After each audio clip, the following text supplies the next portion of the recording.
அனைவருக்கும் வணக்கம். நான் டாக்டர் ஐபிகே. ஒவ்வொரு புது ஆண்டு பிறக்கும் பொழுதும் நிறைய தீர்க்கதரிசிகள் தோன்றுவாங்க. ஸோ அந்த வகையில் இன்றைக்கி ஒருத்தர் சொன்ன சில விஷயங்களை பற்றி அதை விலாவரியாக உங்கள்கிட்ட விளக்கி சொல்லிடலாம் அப்படின்னு சொல்லிட்டு இந்த வீடியோ. டாக்டர் டொனால்ட் ஆப்ரஹாம் இவர் ஒரு சர்ச்சு பாஸ்டர். இவர் அப்பப்போ தீர்க்க தரிசனம் சொல்வார்.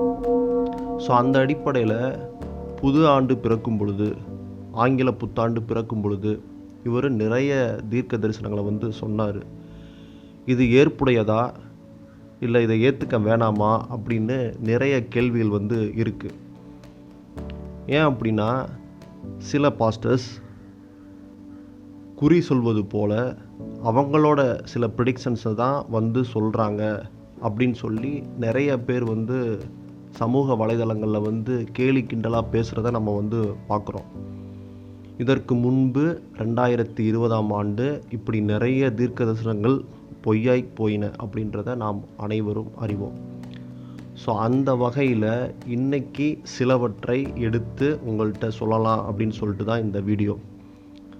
நீங்கள் பார்த்தீங்க அப்படின்னா 2020ஆம் ஆண்டு பால் தினகரன் அவர்கள் சொன்ன சில தீர்க்க தரிசனங்கள் மிகப்பெரிய நகைப்புக்கு உள்ளாகின, கேலிக்கு உள்ளாகின. என்ன அப்படின்னா, 2020ஆம் ஆண்டு நியூ இயர் அப்போ அவர் ஒரு சில தீர்க்க தரிசன வார்த்தைகளை மக்களுக்காக கொடுத்தார்.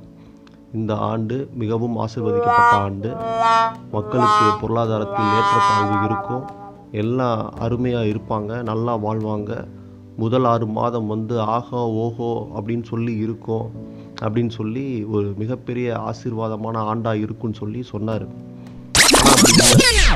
எடுத்த உடனே கொரோனா, லாக்டவுனு அப்படின்னு சொல்லிட்டு ஒரு மிகப்பெரிய ஒரு பேரழிவை, மிகப்பெரிய ஒரு உயிரிழப்பை சந்தித்த ஆண்டாக இருந்தது 2020-21.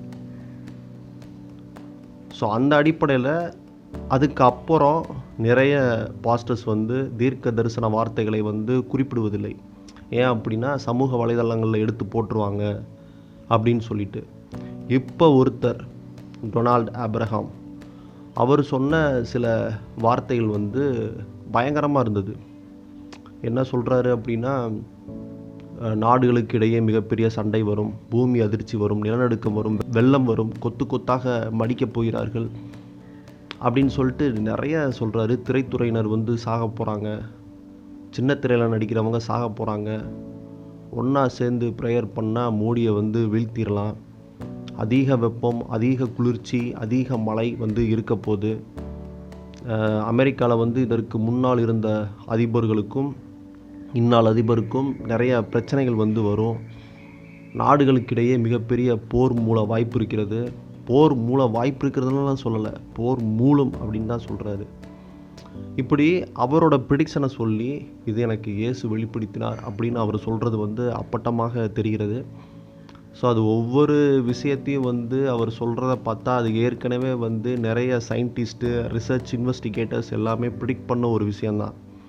அதிக வெப்பம், அதிக குளிர்ச்சி, அது எல்லாமே பருவநிலை மாற்றம் அப்படின்னு சொல்லி சொல்கிறாங்க. எல் நீனோ, லா நீனா, இந்த கான்செப்ட்லாம் இருக்குது.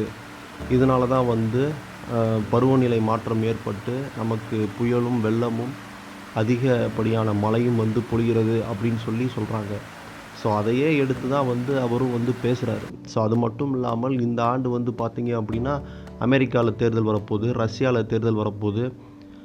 அதன் அடிப்படையில் அதையும் சொல்கிறாரு, மிகப்பெரிய மாற்றங்கள் ஏற்படும் அப்படின்னு சொல்லி சொல்கிறாரு. அப்புறம் பார்த்திங்க அப்படின்னா எச்சரிப்பின் ஆண்டு அப்படின்ற ஒரு வார்த்தையை குறிப்பிட்றாரு. என்ன அப்படின்னா, நிறைய உயிர்கள் கொத்து கொத்தாக மடிவார்கள் அப்படின்ட்டு. இப்படிலாம் சொல்லி மக்களை பயமுறுத்துவதை தயவு செய்து நிறுத்துங்கள், இதை கர்த்தர் நான் உனக்கு சொல்லுகிறேன் அப்படின்னு சொல்லி அவரே குறிப்பிடுவது போல சில வார்த்தைகளை குறிப்பிட்டு மக்களை பயங்கரமாக பயமுறுத்துறாரு. அதை அப்பட்டமாக நமக்கு பார்க்க முடிகிறது. நான் அதை பார்க்குறப்ப ஏன் இந்த அளவுக்கு சொல்லணும், எதனால் இந்த அளவுக்கு சொல்லணும், பாசிட்டிவிட்டியை மட்டும் சொல்ல வேண்டியதானே. இப்படி சொல்வதால் என்ன நிகழப்போகுது? ஒவ்வொரு ஆண்டுமே ஏதாவது ஒரு பாதிப்பை மக்கள் எதிர்கொள்கின்றனர், அது நமக்கு நன்றாகவே தெரியும். எங்கேயாவது ஒரு இடத்துல வந்து இப்போ நீங்கள் 2023 பார்த்தீங்க அப்படின்னா லிபியாவில் வெள்ளம், மொராக்காவில் நிலநடுக்கம், துருக்கியில் நிலநடுக்கம், ஜப்பானில் வந்து புயல், இந்த ஆண்டு தொடக்கத்திலே ஜப்பானில் வந்து நிலநடுக்கம், அமெரிக்காவில் ஒரு மிகப்பெரிய புயல் சேதங்கள் வந்து ஏற்பட்டது. இப்படி ஒவ்வொரு ஆண்டும் ஒவ்வொரு பகுதிகளில் பருவநிலை மாற்றம் காரணமாக ஏதாவது ஒரு நேச்சுரல் டிசாஸ்டர் வந்து நடந்துக்கிட்டே தான் இருக்குது. ஸோ அதை எடுத்து திரும்பவும் வந்து எனக்கு கர்த்தர் வெளிப்படுத்தினார். அவர் என்கிட்ட பேசினார். ஆண்டவரோடு கூட பேசும் பொழுது அவர் எனக்கு இதை வெளிப்படுத்தினாருன்னு வந்து சொல்லி மக்களை வந்து குழப்புறாங்க. அதுவும் இந்தியாவில் வந்து பஞ்சம், பட்டினி, வறுமை இதெல்லாம் வந்து பயங்கரமாக வரப்போகுது அப்படின்றாங்க. அதே நேரத்தில் கிறிஸ்தவர்கள் வந்து கார் வாங்க போகிறாங்க, அவங்களுக்கு வீடு வாங்க போகிறாங்க, ஆசீர்வாதமான வருடமாக இருக்க போகுது அப்படின்னு சொல்கிறாங்க. இதை எப்படி எடுத்துக்கிறது? ஏன் வந்து கிறிஸ்தவ பாதிரியார்கள் வந்து குறி சொல்பவர்கள் போல வந்து ஆகிட்டாங்க அப்படின்னு சொல்லி தெரியலை. ஆசீர்வாதமான வார்த்தைகளை பேசுங்க, தவறு இல்லை. அதை விட்டு இது நடக்கும், அது நடக்கும், கர்த்தர் வெளிப்படுத்தினார் அப்படின்னு சொல்லி நீங்கள் நினைக்கக்கூடிய வார்த்தைகளை, உங்கள் நினைப்புகளை நீங்கள் மக்களின் மனதில் திணிக்காதீர்கள் அப்படின்னு தான் எனக்கு தோணுது. இதை பற்றி உங்களுடைய கருத்துக்கள் என்ன அப்படின்றத எங்களோட கூட பகிர்ந்துக்கோங்க. இது போன்ற மற்றொரு வீடியோவில் வந்து சந்திப்போம். நன்றி, வணக்கம்.